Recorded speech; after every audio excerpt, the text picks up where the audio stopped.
না। ডাক্তার যদি রোগীর পরামর্শ শোনে, কারণ অনেক জায়গায় আছে কাটতে হবে, চিরতে হবে, এখন যদি বলেন যে আমি ভয় পাই এটা কাটা যাবে না, তাহলে ওই রোগ কি কোনোদিন ভালো হবে বাবা? কোনোদিন ভালো হবে না। এই জন্য মুহাম্মদুল হাফিজি বলতেছেন, হুজুর ডাক্তার যদি রোগীর পরামর্শ নিয়ে যদি চলে তাহলে ওই রোগী কোনোদিন ভালো হবে না। তেদরূপ আপনি হলেন আমার রুহানি ডাক্তার। বলেন সুবহানাল্লাহ। সম্মানিত মুহতারাম হাজিরিন, এবার মুহাম্মদুল হাফিজ হুজুর বলেন, হুজুর আপনি আমার রুহানি ডাক্তার, আমার কোন জায়গায় রোগ রয়েছে, কোন জায়গায় আমার সমস্যা রয়েছে, আমার ভিতরে অহংকার ঢুকছে না হিংসা ঢুকছে, কোন পরীক্ষা দিলে আমার রোগটা দূর হয়ে যাবে, হুজুর আপনি ভালো জানেন। এই পরীক্ষা দেওয়ার জন্য আমি মনে করেছি আপনি আমার যে রোগগুলো ধরতে পেরেছেন, এই রোগগুলো মাফ করার জন্য যে ঔষধের প্রয়োজন, আপনি এই ঔষধটাই আমাকে দিয়েছেন। এই জন্য হুজুর আমি বিন্দু পরিমাণ কোনো শব্দ করি নাই। বলেন সুবহানাল্লাহ।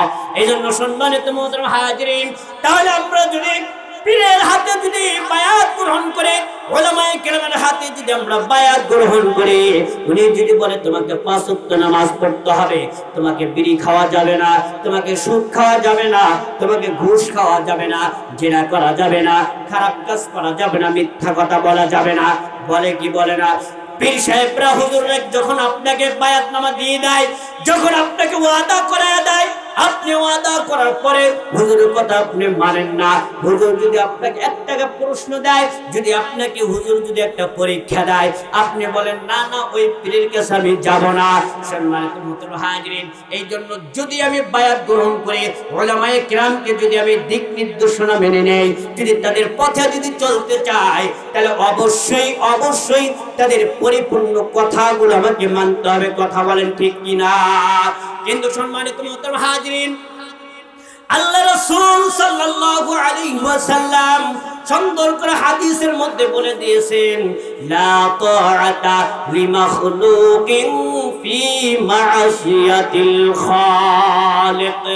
যদি বলতেছেন আল্লাহ রাসূল বলেন যে দুনিয়ার মানুষ কেন সৃষ্টি যিনি আল্লাহ রব, যিনি ওনাকে বেজার করে পিতা মাতার কথা মানা হারাম, ওনাকে বেজার করে উস্তাদের কথা মানা হারাম, আল্লাহ এবং আল্লাহ রাসূলকে বেজার করে পিসাবের কথা মানা হারাম, আল্লাহ এবং আল্লাহ রাসূলকে বেজার করে নিজের সন্তানের কথা মানা হারাম, আল্লাহ এবং আল্লাহ রাসূলকে বেজার করে দুনিয়ার কোন নেতা নেত্রীর কথা মানা হারাম। কিন্তু আল্লাহ এবং আল্লাহ রাসূলকে সন্তুষ্ট করার পরে প্রত্যেকটা মানুষের কথা মানা জায়েজ আছে। কথা বলেন ঠিক কিনা? যদি দেখতেছেন আপনার পেশাব কোরআনের বিরোধিতা যাচ্ছে, আপনার পেশাব কোরআনের বিপক্ষে যাচ্ছে, আপনার পেশাবের মধ্যে কোরআনের জ্ঞান নাই, কোরআনের কোনো আমল নাই, আপনার পেশাবকে আপনি ফেলে দেন, পেশাবের দরকার নাই। যদি দেখেন ওই পেশাবের মধ্যে কোরআনের আলোচনা রয়েছে, কোরআন রয়েছে এবং আল্লাহ রাসূলের সুন্নাহ রয়েছে, ওই আল্লাহ এবং আল্লাহ রাসূলের সুন্নাহ অনুযায়ী আপনাকে পরিচালনা করতেছে, আপনি উস্তাদকে মুরব্বিকে আপনি ধরে ধরেন। আর যদি দেখেন না না না এটা হচ্ছে না, তাহলে রাসূলের হাদিস আপনাকে মানতে হবে। লা তাআতা লিমাখলুকিন ফি মা'সিয়াতিল খালিক। আল্লাহ এবং আল্লাহ রাসূলকে বেজার করিয়া পিতা মাতার কথা মানা হারাম। যে আল্লাহ পাক হুকুম করেছেন আল্লাহর ইবাদতের পরে পরেই পিতা মাতার কথা মানার জন্য আল্লাহ আদেশ করেছেন। এজন্য সম্মানিত মুহতারাম হাজিরিন, আমরা প্রত্যেকটা কাজে আল্লাহ এবং আল্লাহ রাসূলকে খুশি রাখে দুনিয়ার জমিনে চলাফেরা করব ইনশাআল্লাহ। সম্মানিত মুহতারাম হাজিরিন, এবার আসেন, আমাদের রংপুরে ঘুমিয়ে রয়েছেন কেরামত আলী জনপুরি রহমতুল্লাহি আলাইহি। বাবারে, একজন আল্লাহর ওলি হওয়া কিন্তু সহজ না। আল্লাহর ওলি হইতে গেলে অনেক কষ্ট দরকার। শুধু নিজে কষ্ট করলে হবে না। বাবা মা যদি ছোট্টবেলা থেকে গর্ভে আসার পরে থেকে মা বাবা যদি আমাকে আল্লাহওয়ালা বানানোর জন্য যদি চেষ্টা করে, তাহলে একটা সন্তান অবশ্যই আল্লাহওয়ালা হবে। কিন্তু মা যদি গর্ভের মধ্যে সন্তানকে রাইখা আল্লাহর জিকির না করে, আল্লাহর ইবাদত বন্দেগী না করে, যদি মোবাইলের মধ্যে যদি টিকটক দেখে, মোবাইলের মধ্যে যদি নাটক দেখে, মোবাইলের মধ্যে যদি সিনেমা দেখে, তাহলে ওই সন্তান জন্মগ্রহণ করার পরে ওই টিকটক ওয়ালা ওয়ালাই হবে, আল্লাহ ওয়ালা হবে না। কথা বলেন ঠিক কিনা? সম্মানিত মুহতারাম হাজিরিন, এবার কেরামত আলী জনপুরি রহমতুল্লাহি আলাইহি ওই যখন ছোট্টবেলা একদম শিশুকাল, মাত্র 6 বছর থেকে 8 বছর বয়স।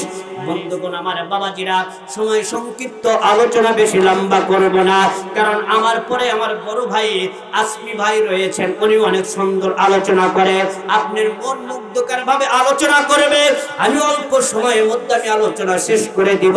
আমার বন্ধুগণ আমার বাবাজিরা, এবার কেরামত আলী জনপুরি রহমতুল্লাহ আলাইহি যখন ছোট্টবেলা 6 থেকে 8 বছর বয়স যখন মাদ্রাসায় যাতায়াত শুরু করে, আমার বন্ধুগণ আমার বাবাজিরা, মাদ্রাসা যাওয়ার সময় তার বাবা তাকে কোলে করে নিয়ে প্রতিদিন মাদ্রাসায় রেখে আসে, আর প্রতিদিন বলতে থাকে, বাবা তুমি যতদিন মাদ্রাসায় চলাফেরা করবা, যতদিন রাস্তা দিয়ে হাঁটবা, কারো জিনিসে হাত দেওয়া যাবে না, কারো ফল খাওয়া যাবে না, কারো ফলে অন্যায়ভাবে হাত দেওয়া যাবে না।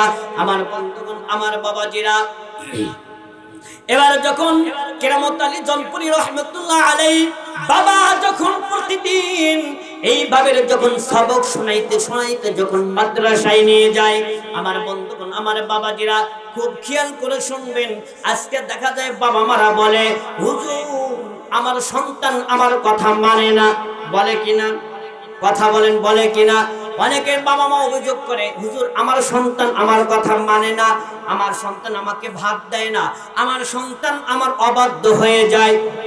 সম্মানিত মুহতারাম হাজিরিন, এবার কেরামত আলী জনপুরি রহমতুল্লাহ আলাইহি যখন তার বাবার কোলে যখন এইভাবে রাস্তাঘাট দিয়ে যখন মাদ্রাসায় যাতায়াত করে, প্রতিদিন এইভাবে তাকে বলতে থাকে, বাবা তুমি কারো জিনিস অন্যায় করে হাত দিবা না, কারো জিনিস অন্যায় করে খাইবা না, কারো জিনিস হাত দিলে পাপ হবে, গুনাহ হবে, আল্লাহ বেজার হয়ে যাবে। এইভাবে যখন মাদ্রাসায় নিয়ে যাই, আমার বন্ধুগণ মাদ্রাসা নিয়ে যাওয়ার পরে যখন 1 দিন 2 দিন 1 বছর হয়ে যায়, হঠাৎ করে একদিন কেরামত আলী জনপুরি রহমতুল্লাহি আলাইহি বাবা নাই, কোথায় যেন কাজের ব্যস্ততার কারণে উনি চলে গেছেন। ওই দিন কেরামত আলী জনপুরি রহমতুল্লাহি আলাইহি একা একা মাদ্রাসায় আসছেন। যখন ছোট্ট বাচ্চা একা একা মাদ্রাসায় চলে আসছেন, তার পিছনে একজন ইবলিস শয়তান লেগে গেছে, কিভাবে তার ঈমানটা নষ্ট করা যায়, কিভাবে তার ঈমানটা নষ্ট করা যায়, কিভাবে তাকে এদিকে নিয়ে আসা যায়। আমার বন্ধুগণ আমার বাবাজিরা, এবার যখন কেরামত আলী জনপুরি রহমতুল্লাহ আলাইহি যখন বাড়ি থেকে ফিরবেন, বাড়ি থেকে ফেরার সময় এবারে দেখেন গাছের মধ্যে, আম গাছের মধ্যে একটা আম পেকে আছে। শয়তান ওয়াসওয়াসা দিতেছে, ও কেরামত আলী যাও যাও এই আমটা ছিঁড়ে নাও, দেখো কত সুন্দর আম, ওই আমটা তুমি ছিঁড়তে পারলে মজা লাগবে, একটু খাইতে পারো, কোনো সমস্যা নেই, তুমি ছোট মানুষ, যদি কেউ দেখে তোমাকে কিছুই বলবে না। আমার বন্ধুগণ আমার বাবাজিরা, এবার যখন কেরামত আলী জনপুরি রহমতুল্লাহ আলাইহি ছোট্ট মানুষ, মাত্র 6 থেকে 8 বছর বয়সে, এই বাচ্চা যখন রাস্তা দিয়ে হেঁটে যায়, রাস্তা দিয়ে হেঁটে যাওয়ার সময় এবার আম গাছে দেখার পরে, আমটা দেখার পরে তার মাথার মধ্যে কেমন যেন একটা বুদ্ধি চলে আসলো। শয়তান বিভিন্ন ধরনের বুদ্ধি দিয়ে ওয়াসওয়াসা দিয়ে শুরু করলো। আমার বন্ধুগণ আমার বাবাজিরা, এবার যখন কেরামত আলী জনপুরি রহমতুল্লাহ আলাইহি যখন আমের কাছে চলে গেলেন, আমের কাছে যাওয়ার পরে এবার যখন পাকা আমটা হাত দিয়ে যখন ছিঁড়বে, এবার হাতের মধ্যে কেবল ধরছে, ধরার সঙ্গে সঙ্গে পাকা আমের কিন্তু বোটা নরম হয়, ধরার সঙ্গে সঙ্গে আমটা ছিঁড়ে গেছে। আমার বন্ধুগণ আমার বাবাজিরা, আমটা যখন ছিঁড়ে যায়, আমটা ছিঁড়ার সঙ্গে সঙ্গে তার অন্তরের মধ্যে ভয় চলে আসলো। ছেড়ার আগে এরকম ছিল না, ছেড়ার পরে সঙ্গে সঙ্গে ভয় চলে আসলো, আরে কি করলাম, এটা তো আমার বাবা মেনে নেবে না, এটা কিভাবে সম্ভব, আমি কিভাবে কাজটা করলাম। আমার বন্ধুগণ আমার বাবাজিরা, এবার যখন কেরামত আলী জনপুরি রহমতুল্লাহ আলাইহি যখন আমটা ছিঁড়ে ফেললেন, আমার বন্ধুগণ, আমার বাবাজিরা, আমটা ছেঁড়ার পরে এবার কি করবে ভাবতে পারে না। বাড়িতে গেলে তো মা মেনে নিবে না, বাবাও তো মেনে নিবে না। এবারে চলে গেলেন আমার বন্ধুগণ, আমার বাবাজিরা।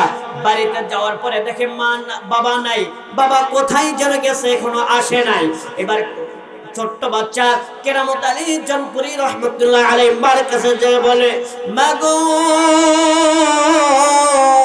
মা, আমি একটা ভুল করে ফেলেছি। এবার বলতেছে, বাবা তুমি কি ভুল করেছ? আমার বন্ধুগণ, আমার বাবাজিরা, এবার যখন কেরামত আলী জনপুরি রহমতুল্লাহ আলাইহি এবার যখন তার মাকে বলে, মা গো আমি একটা ভুল করেই ফেলেছি। মা কি ভুল করেছ?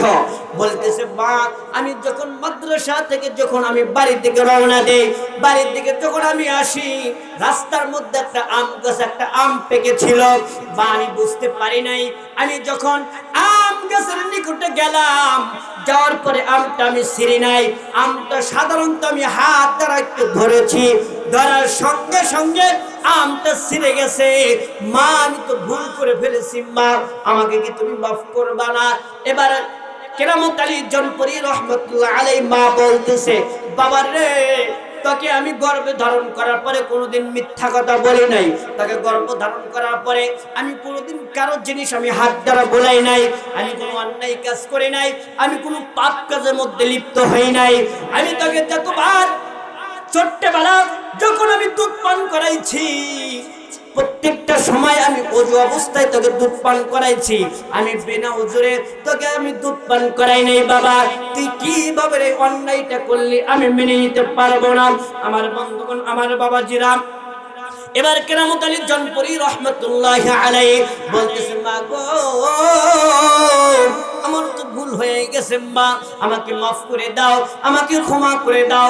বলে, না না, আমি তোমাকে মাফ করতে পারবো না। যদি তোমার বাবা যদি তোমাকে মাফ করে, তোমার বাবা যদি তোমাকে মাফ করে দেয়, তাহলে আমি তোমাকে মাফ করব। আমার বন্ধুগণ, আমার বাবাজিরা, এবার যখন কেরামত আলী জনপুরি রহমতুল্লাহ আলাইহি এরকম ভাবে মার কাছে যখন বলা শুরু করলেন, বলতে বলতে হঠাৎ করে তার বাবা চলে আসলেন। আসার পরে বলতেছেন, কি হয়েছে, কি হয়েছে, কি ঘটনা ঘটেছে?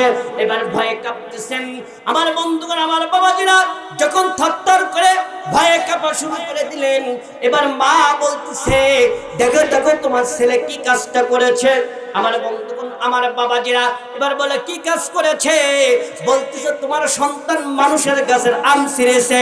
এই কথা শোনার সঙ্গে সঙ্গে কেরামত আলী জনপুরি রহমতুল্লাহ আলাইহি বাবা বলতেছেন, ও কেরামত আলী, আমি তোকে কোনোদিন মাফ করবো না, কোনোদিন ক্ষমা করবো না। যা যা, বাড়ির থেকে বের হয়ে যা। এবারে যখন বাড়ির থেকে বের করে দিতে চাচ্ছে, তার মার উপরে একবার রাগ হয়, কেমন সন্তান জন্ম দিলি তুই, কেমন সন্তান তুমি গড়াইলা, যে সন্তান মানুষের অন্যায় করে আম ছেড়ে। আমি মেনে নিতে পারবো না, আমার মেনে নেওয়া সম্ভব না।